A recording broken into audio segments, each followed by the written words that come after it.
New Thought Media Network. We are a global broadcast network of positive music, media, and entertainment, inspiring humanity's evolution along the journey of enlightenment and creating a world of love, peace, empowerment, and prosperity for all. New Thought Media Network. Positively inspiring.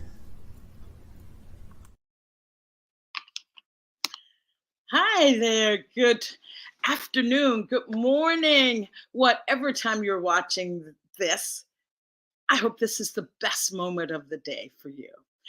And so just want to welcome you to Your Doula for Grief. Yes. Hi, my name's Bonnie Gonzalez, and I am a registered nurse, a grief coach, a religious science practitioner, and a licensed soul collage facilitator, all rolled in one. So just welcoming you to the show today. If this is your first time, I say welcome. And if you're returning, I'm truly honored to have you back. So please feel free to just make this time your own. And just really absorb the information. Oh, I love the expression, take what you need and leave the rest.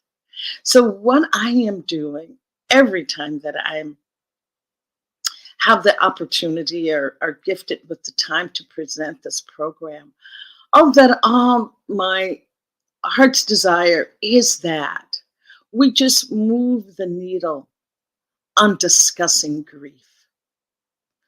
You know, loss is what we experience, and grief is what we feel. You know, loss can be, so many things. Of course, yes. Of course, death. There's nothing that will trump that loss. But for some people, some other losses could be loss of health, a surgery, a diagnosis that changes your whole life. Loss is defined by an experience that changes your life, and you can't go back to the way it was before. So relationship losses, job losses, even losses of a hope or a dream, that can put you into grief. And grief is what, as I said, is what we feel. Could be sadness, could be anger, anxiety, fuzziness, or fuzziness, more like foggy thinking, that you really just can't think clearly. So those are just some of the emotions that come up from loss. Those are the emotions that are our grief points. I'll call it that, our grief points.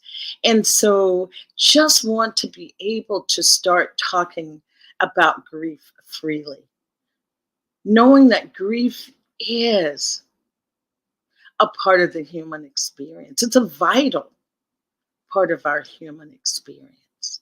And when we can lean into grief, and when I say lean in, what I mean by that is to say, allow yourself to be with that discomfort, to feel that discomfort. And I don't want to talk too much about this until I get my special guest out here. But what I want to do today, and for the next 3 or 4 weeks, have this discussion around holiday grief. And let's get prepared. I don't know about you, but I can't believe that it's already December. And the holidays for us Americans, really, I'll say starts back with Halloween. You get Halloween. We just had a big celebration of Thanksgiving. And now we've got Hanukkah coming up. We've got Christmas, we've got Kwanzaa, we've got New Year's Eve, we've got New Year's. This is a really compressed time for all of us and can be very stressful times. So I want to discuss that. one more thing before we move into getting our guests out that I wanted to say about grief is that grief needs to be heard. Grief needs to be validated. So know that. And if you're grieving, I just ask that you find people that can hear you, or one person that can hear you.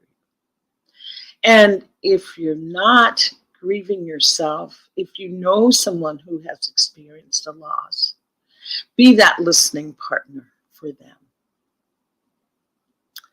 So with that said, I just can't wait to really jump into our conversation today. As I said, continuing the theme of holiday grief. Let's get prepared. So my special guest today is Robyn Rice Olmstead. And she's also a religious science practitioner. I'll tell you just a little bit about her. And she and her husband, Reverend Gil, have a program right here on New Thought Media Network, and it's Rockin the LOVE, and it's on Wednesdays at 12 noon Pacific time. So you got to check that out. Robyn is a licensed spiritual counselor and coach, and she began her training over 20 years ago with Agape International Spiritual Center in SoCal. I'm in Northern California today. And also through the Centers for Spiritual Living. And Robyn has really collaborated with some of the great master teachers of our day, with which includes Michael Bernard Beckwith, Eric Meisel, and Marianne Williamson, to name a few. Robyn enjoys working with youth and adults, providing a space for deepening self-awareness and personal growth. She feels that it's an honor to witness and usher in transformation. In addition to seeing clients, Robyn also enjoys facilitating workshops. If she has an upcoming workshop, we'll talk about that. Also enjoys facilitating workshops and public speaking. And she says that she specializes in teaching a variety of topics that lead people to better understanding of self and celebration of life, from empowerment to diversity to spiritual awareness. She also enjoys acting and doing voiceovers, and she loves to travel. So help me welcome to our show today, Robyn Rice Olmstead. And we'll be just sharing. Oh, Robyn, thank you. Thank you for being here today. I'm just so honored. Thank you for asking. Yes.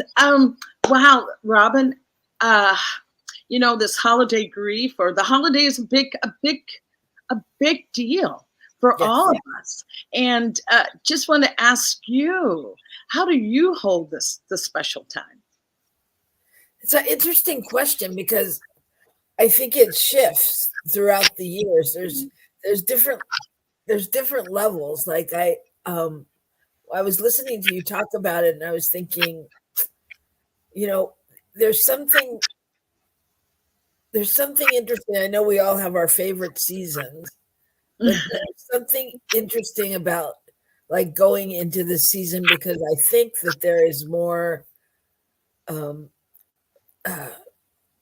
what's the words I'm looking for? Like, not responsibility, but there's more things going on about what one should do or how it should be.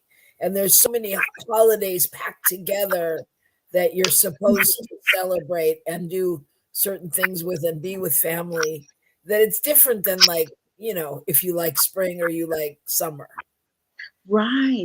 You touch on a really, really good point here, Robyn, when you talk about this time of the year. There are so many unspoken expectations that you live up to, that you follow through, that you, it's like, what is of the term I'm thinking is mandatory enjoyment, when maybe when maybe that's not true. Right. And mandatory participation. Like, this is when you see your family. This is when you dress up like this. This is when there's a lot of rules. Right. Right. That said, I love this time of year. I love like the fall, winter. I love the holidays. Yes. And that doesn't necessarily mean they've been, like the most loving times. It's just that for me, there is that illusion that it will be. I always think like Christmas is going to look like that Norman Rockwell painting. Like, we'll all be in our matching pajamas with the cocoa, and everybody will be happy, and So I don't know. There's something about like living into like the illusion or the vision of what you think it should be as well, I think. Right. And I feel too that a part of this whole illusion that you're saying, and I live under that as well, wanting certain things to happen. But the fact is that we don't talk about the disillusionment or the disenchantment that happens. And I think for me, having that awareness, being able to dialogue or talk to someone about it can truly help. Everything starts with awareness, just being aware that this is not always, I mean, it can be fantastic. You can have the best time ever, but it's not always that way. So in getting prepared for that can be truly vital or instrumental.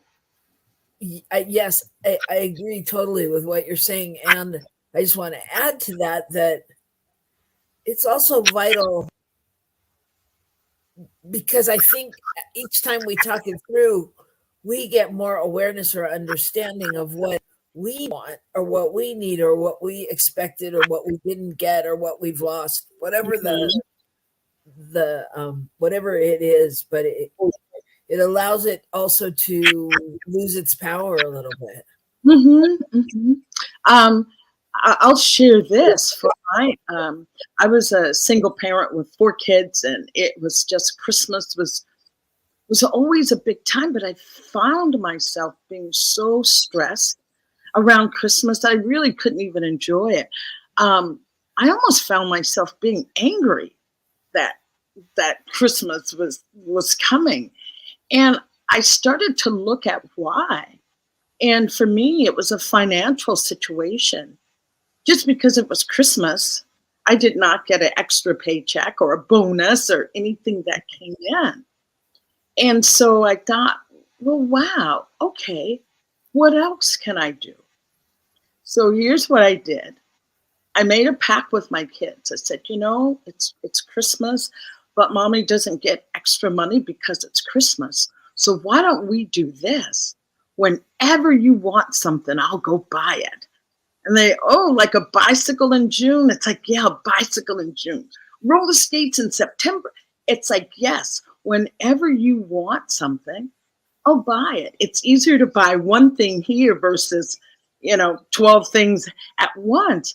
And they really embraced that. And we started having our Christmas would be going out to the movies and having a great meal.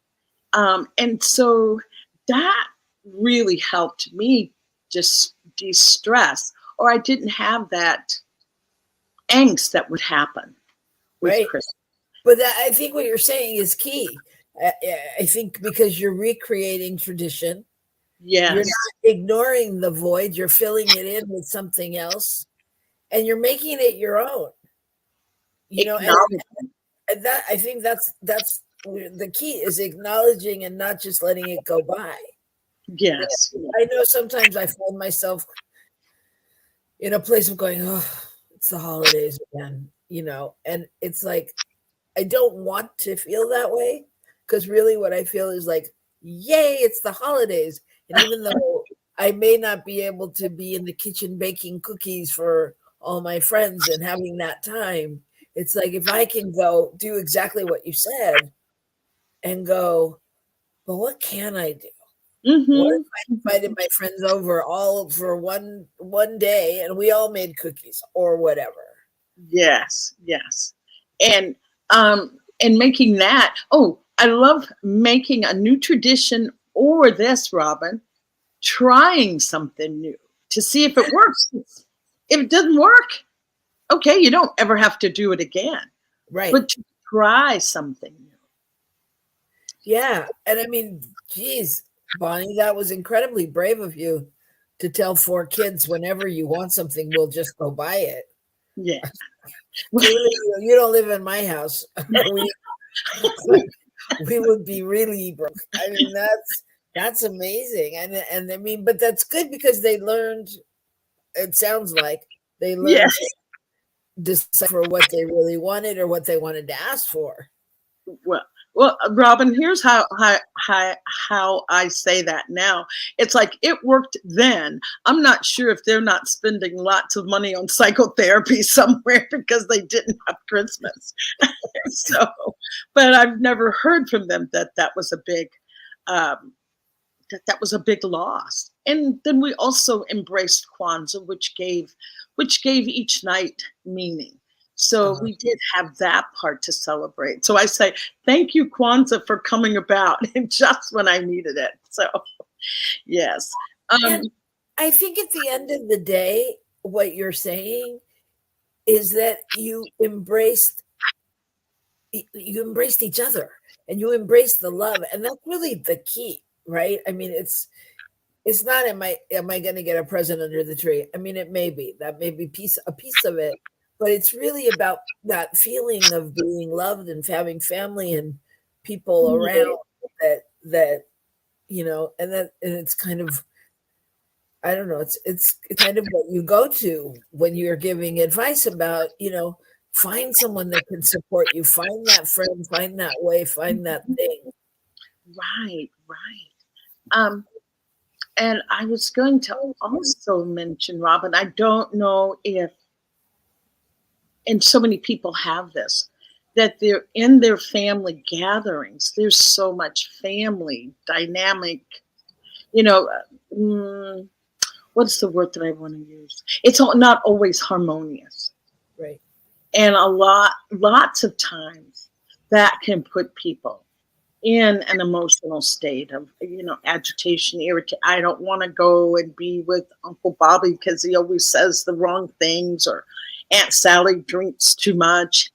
Those kinds of things come up as well that are not always discussed beforehand.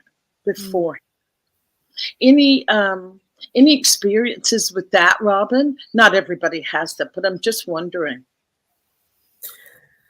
I didn't have any of those serious, like, you know, Uncle Joe's gonna get sloppy and whatever. However, you know, there was just the family dynamics. You knew who was going to talk about what or what was going to be brought up.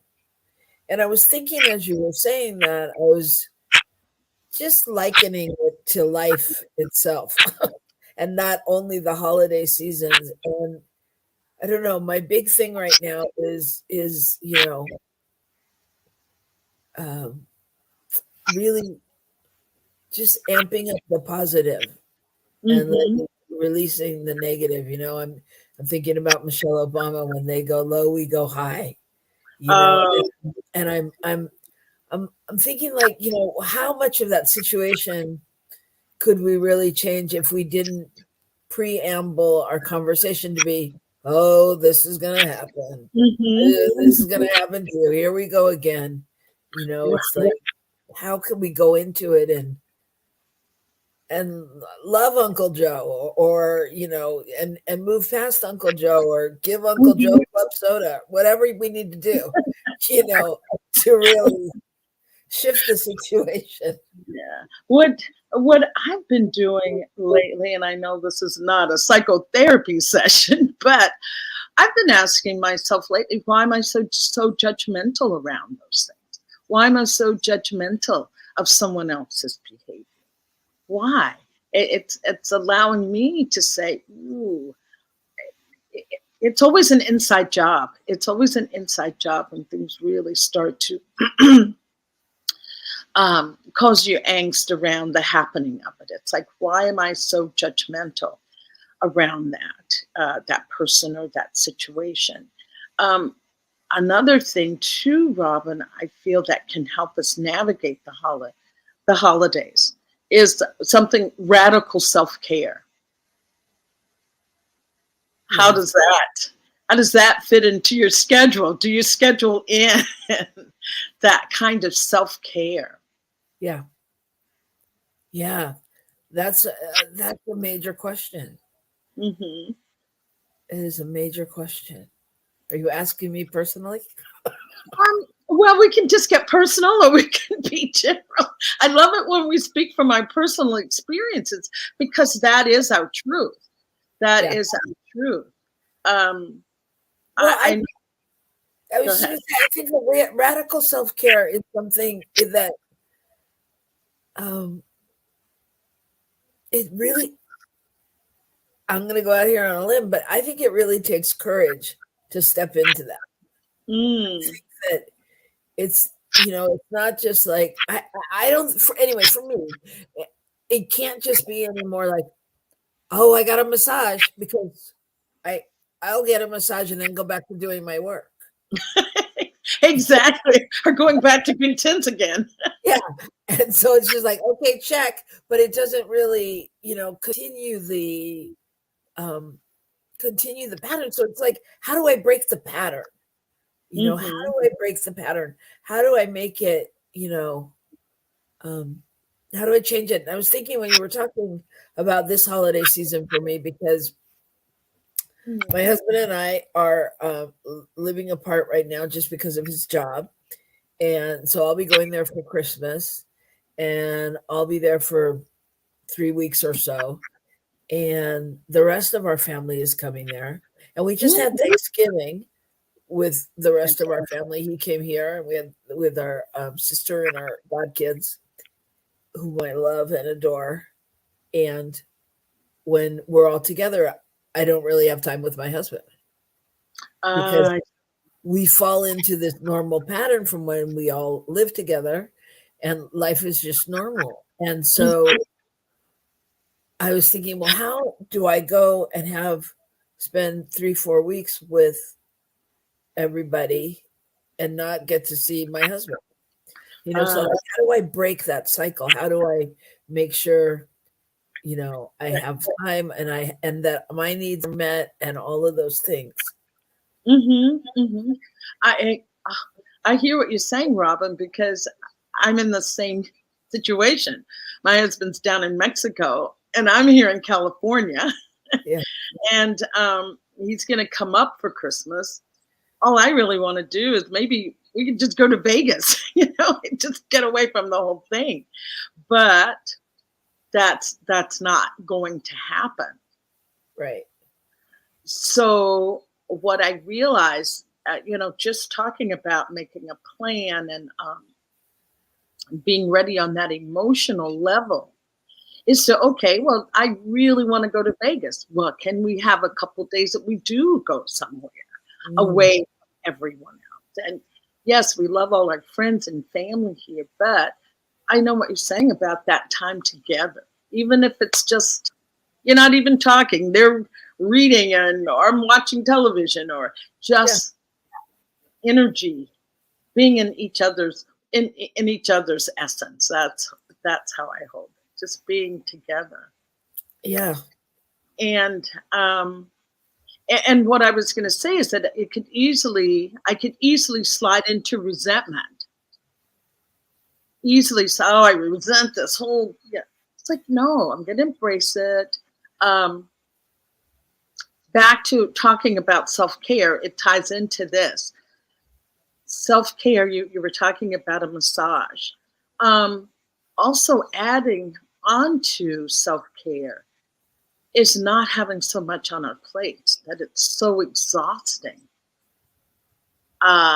That we, can you look at your life and see, ooh, can I not do this or can I move that?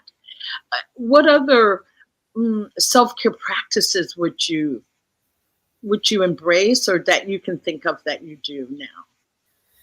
Well, again, speaking about this particular year and this where I am now, I think what I'm constantly reminded of is being able to just speak up and even say what I need. Oh, I will go with the flow, like, oh, well, it doesn't matter. It'll be fun anyway. Even though it doesn't look like this, it'll be fun. And it's not that I have to control it or whatever, but there are times when it's like, I've found myself in situations like just recently when we were in Lake Tahoe for Thanksgiving, and I didn't want to go. I didn't want to go. They were going to the snow and play in the snow and blah blah blah. And I found myself in the car, when everybody was getting out, going, "Why am I here? I don't want to be here. Why didn't I say that?" And I said, "I told you." I did say it actually. I said, "I told you I didn't want to go, and here I am." wow. I was like, but sticking with it because I go, oh, but I'll just go because everybody wants me to go, and this will happen. Oh, it's okay, And so I don't compromise. It's like if you're feeling something, or if there's something you need, be willing to stand in that place and stick up for it. Try it, If it doesn't, you can make another choice. But I think it's really important to honor what we know or what we feel. Yes. That is, wow, Robyn, thank you so much for sharing that. I myself know firsthand, personally, of being in situations that you've said, I don't want to do this, but here you are, because I think I lived too a lot from fear of missing out. The fear of missing out. Oh, if I don't go, they're going to have so much fun and they're going to come back and tell me, and I'll just be so disappointed. But I love what you're saying. It's easier. I'll just go. It's okay. I'll just do it. Yeah. Robyn, here's mine. As I'm maturing, I'm thinking, oh, but I may not be alive next year. I better go. Something may happen. We've had so many losses in our family that's a reality. Right. But it does not have to drive my decisions, like right now, putting me in situations that I'm really not happy with. And I too have been on the other side, but I've learned this. Start to respect what other people are feeling around doing an activity. In the past, I've been like the Bonnie, oh, come on, you got to go. Oh, come on, my gosh, you're always in the house. Come on and go. You didn't go.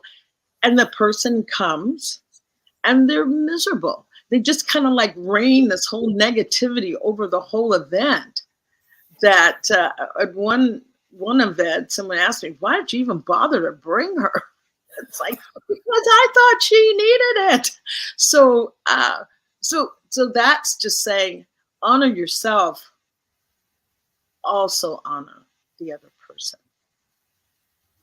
And yeah, absolutely. Yes. And not dragging them along. And you talked about grief points. And I think if you're really doing the work, wanting to get through, wanting to release something for good, not just for the season and then come back to it the next season.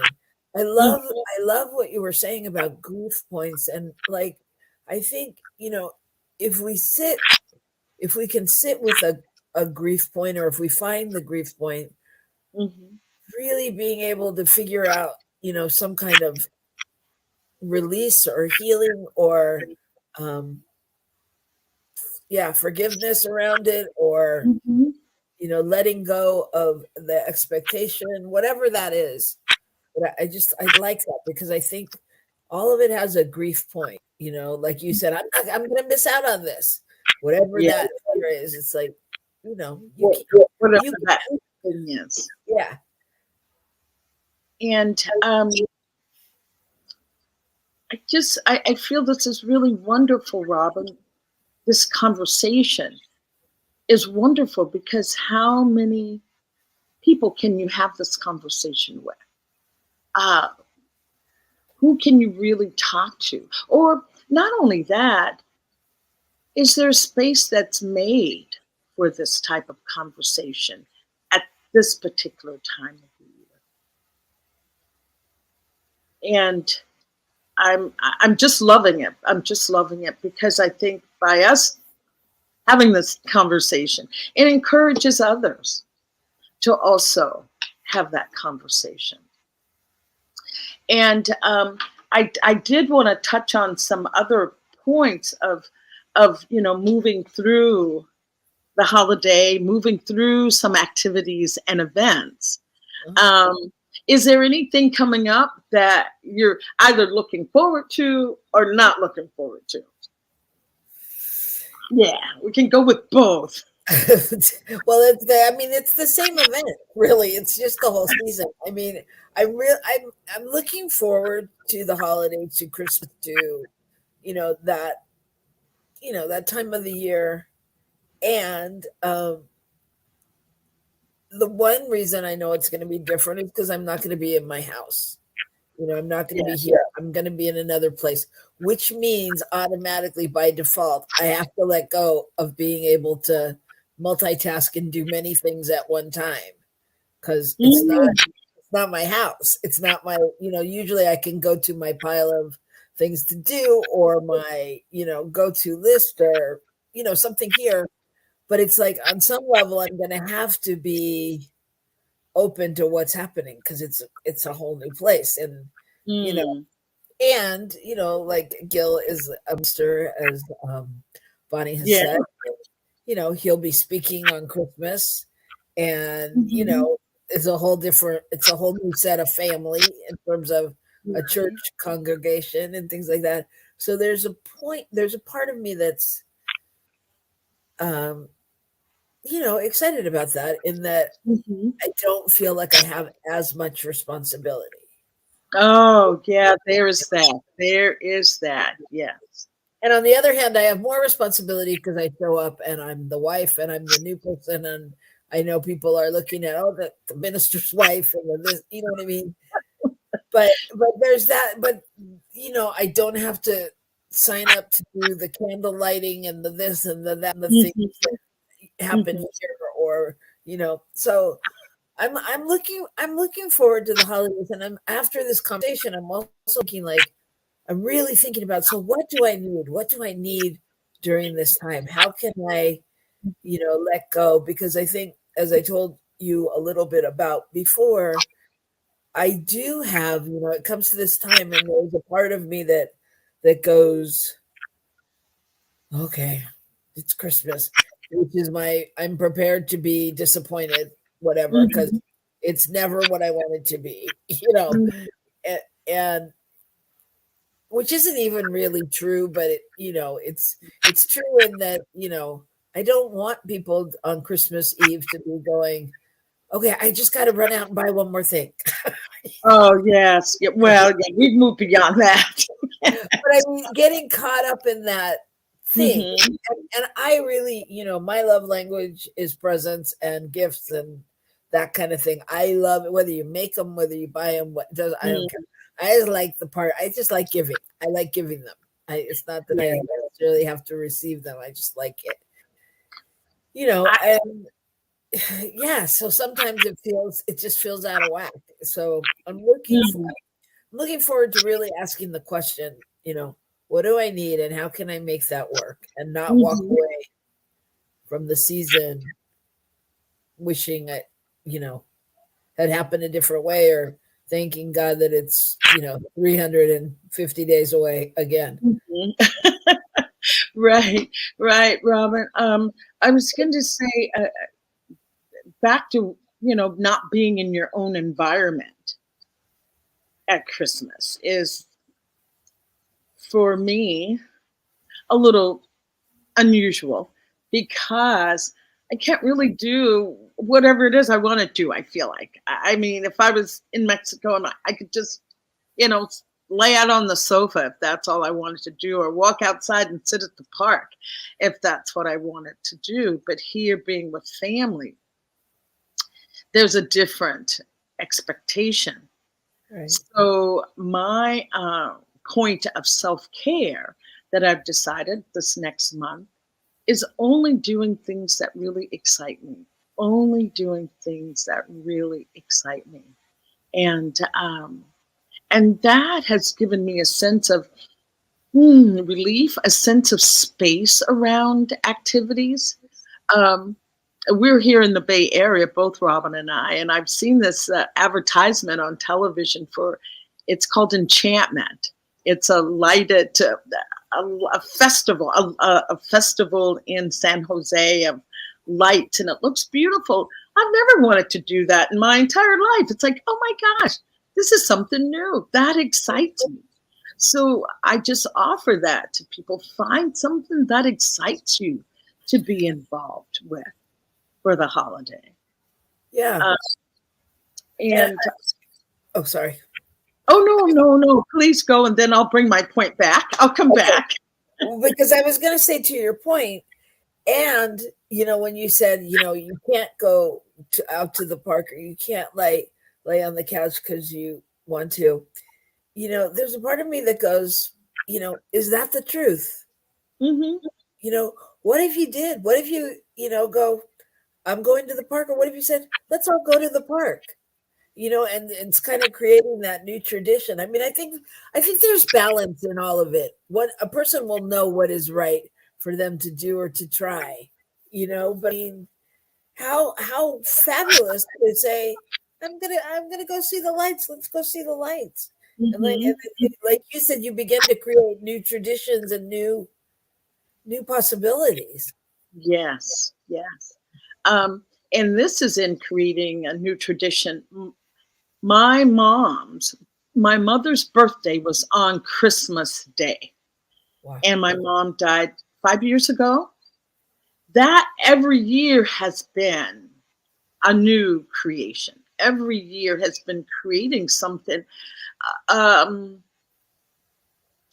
new, or I was going to say trying to find our way without that being the focal point of my mom. The first thing you do on Christmas Day, you had to call her right away, and you could not say Merry Christmas. You had to say Happy Birthday first, and then move into Merry Christmas.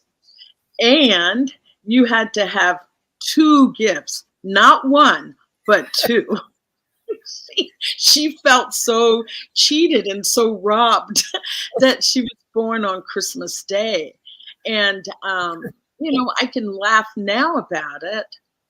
But as we approach, even just starting to think about it, it's, some sadness that comes with that, some deep sadness that she won't be here. So finding ways to still honor her on her birthday. And so I said, what I could do is to celebrate a birthday. I don't even have to tie Christmas into it. I could just say, oh, it's my mom's birthday, and that's our celebration.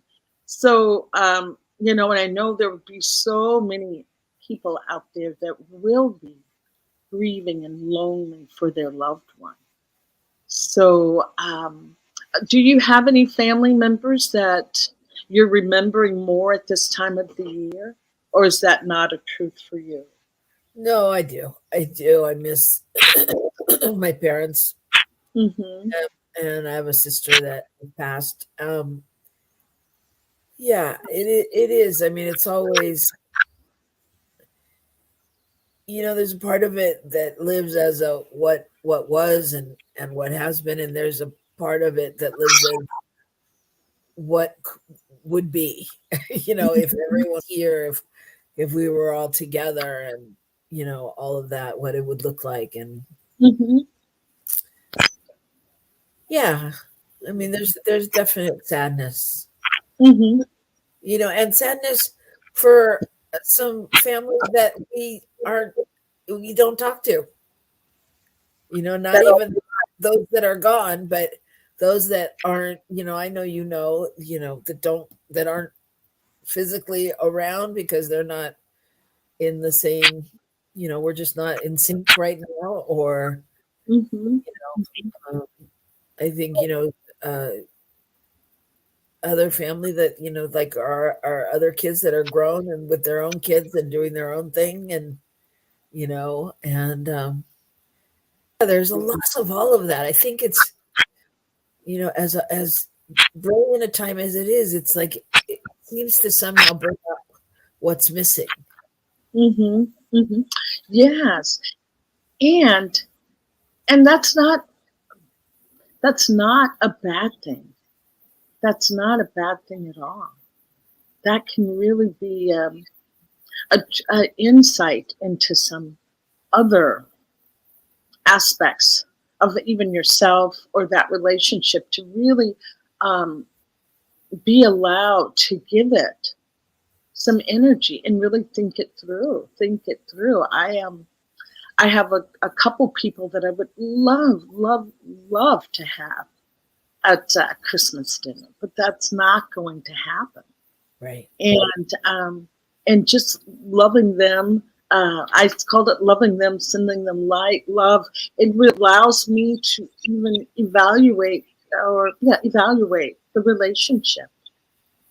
Right. And for me, just bringing my attention to it. Sometimes it's all that's needed, just that awareness. Sometimes the not acknowledging what's really going, oh, I'm not going to think about that. I'm not going to go there. For me, that can be even more stressful than just giving it its space and place. Letting it have the microphone for a minute. I love that. Let it have the microphone and speak. You'll be surprised as to what can come up, what insights you can have when you allow that to happen. A lot of things happen from suppressing it so much. A lot of the tension. Yeah, I think that's I think it's brilliant to really acknowledge it. And I know that we as metaphysicians and spiritual people, we have, we go to prayer and we go to meditation and we do all that and journaling and I think it's really a great to create a ritual like we've talked about, and really sit and hold the vision. Be the first thing that came up for me was what we call visioning, but really going to holding that vision and naming our people and just sending them love and blessing them, like you're saying. Yes. Yeah, I think that is I think it's a way of being connected, even when we feel disconnected. Yes. And what does connection look like? It's not necessarily always physically being together. So right. What does connection really look like? That's a question that you can just ponder and be with. What does that look like and feel like for you? I always say paint the picture for you, though, with your truth. Before the show, Robyn, I was asking you about some questions that we could try on. So what I'll do, if that's okay with you, I'd love for you to just take a situation that you look forward to, or one that you don't look forward to. It'll be your choice. And the idea, I'll just read this, is the idea is to have a plan. That's my go-to. That's my number one thing to do, is to have a plan, so that the holiday doesn't catch you. Whatever, if whatever holiday really triggers you, have a plan for it, because that gives you some control back. So that's why I said the bottom line is to make a plan. And of course, the plan won't necessarily take away total grief, any of that, but it will give you a place to start to forestall a little bit of the difficulty or angst that can come up because you have a plan. And also, it just we love that word control. Give you a sense of being in control of what's happening around you. So here's the question. Here are the questions, Robyn and Anne. Okay, the first one is, okay, this year I will miss. This year I will miss.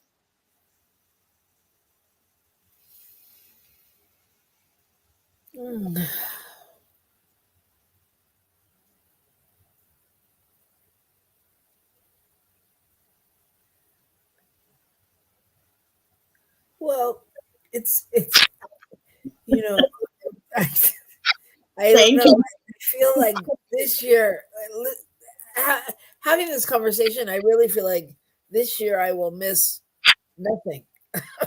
Oh, what?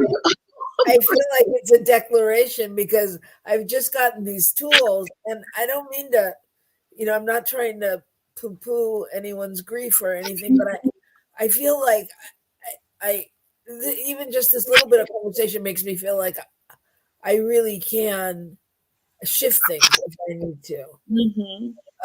I was thinking, well, what will I miss not being at home? Da, da, da, da. And I was like, not really. I don't have to. Yes. It doesn't be that way. So I feel like this year I will miss nothing. Okay, great then. Okay, the next. Okay, so this year I fear. Is there anything you fear? This year I fear. I fear that my time.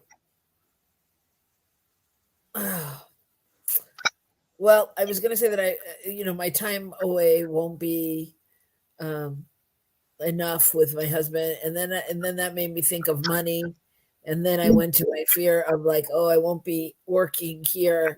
So the momentary fear was that somehow the finances would be affected because I'd be gone longer. Right. So, thank you. So this year I wish that. This year I wish that. This year I wish that I truly wish that everyone feels fed and taken care of, and like it's not a stress or a strain trying to get things together and make it work for kids or Mm-hmm. or family, or that's what I feel like. I You wish, yes. yeah, I wish it can just be perfect. And so therefore I plan to. So the question, this year I will miss, this year I fear, this year I wish that, so I plan to. Right. So I plan to really utilize what we're talking about. I mean, to really take the time to voice what I need and to to look at how to get it without coming from a space of, well, and for lack of a better word, I'm going to say a martyr space, like, oh, nobody knows what I need, because there's, I'm still recovering from those, finding my knight in shining armor who rides off, who rescues me and knows exactly what I need and is there. And, so it's like when my husband doesn't know exactly what I need, I'm like, oh, if he really loved me, he would. If he really knew me, la la la, which I know isn't necessarily true, but it's like that feeling of when you just want someone to know, you just want someone to get it. And so I think my goal is to try to not live from that space and really make sure that I'm, on some level making it known what I need. Like the other day I was thinking, Nobody's even asked me for my Christmas list. Oh, Robyn, well, what's your Christmas list? No. But I mean, no one's asked me because we don't really do Christmas lists. We've never done Christmas lists. But in my mind, I have a Christmas list this year, and so people should want to know what I really want instead of just trying to figure out. You know what I mean? So there's those little things hanging on to, I think, in my head about whatever, how Christmas should have been when I was younger, or what happens at Christmas, or some fairy tale movie. And it's like, I think so. The answer is, I'm gonna really try to live from that place of being able to just express what I need and not expecting anyone to know. Yes. And being grateful that they're loving me the way that they can, and they are, and not expecting it to be different, because I know everybody loves me and that they're my family, and so why doesn't it look like this? And I think I'm gonna just really be vocal about, okay, everyone, here's my Christmas list. Here's your, oh, that's good. I like that, Robyn. Asking for what you need, and here's my list, because you need that. As you said, they're not asking. Yeah, and here's what I want to do when we're in New Mexico, and all of that, and being able to really stand in my no.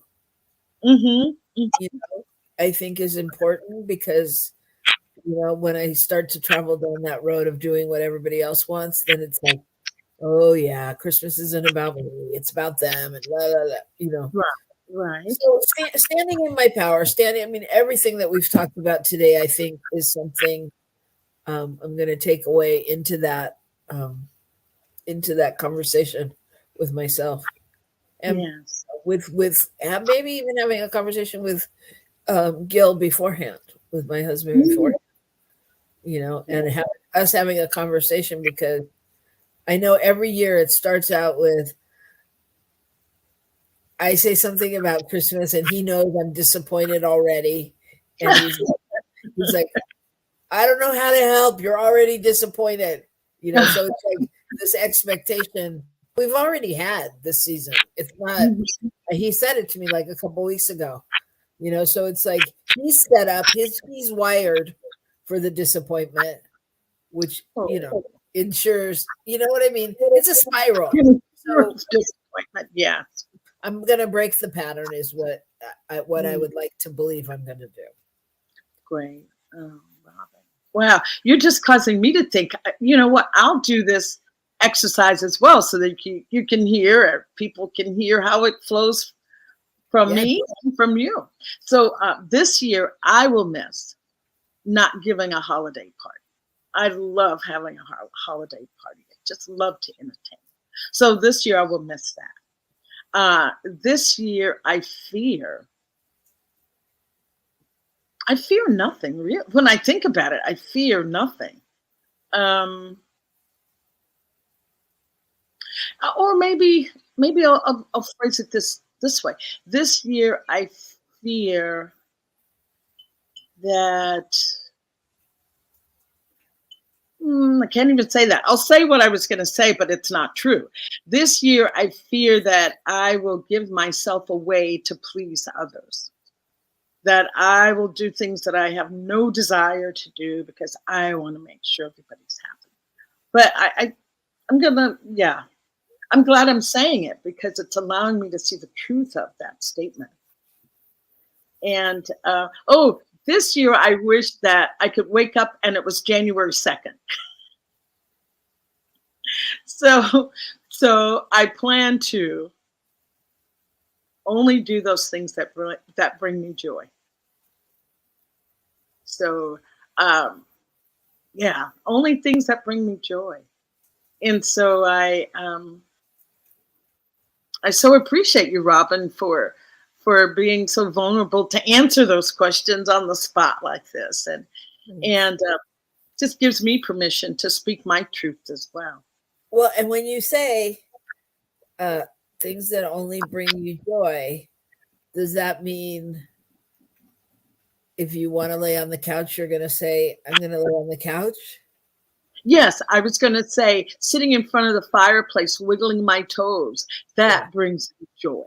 Yeah. Not necessarily, I know, going to a big party and I'm going to enjoy it. I'm going to force myself to.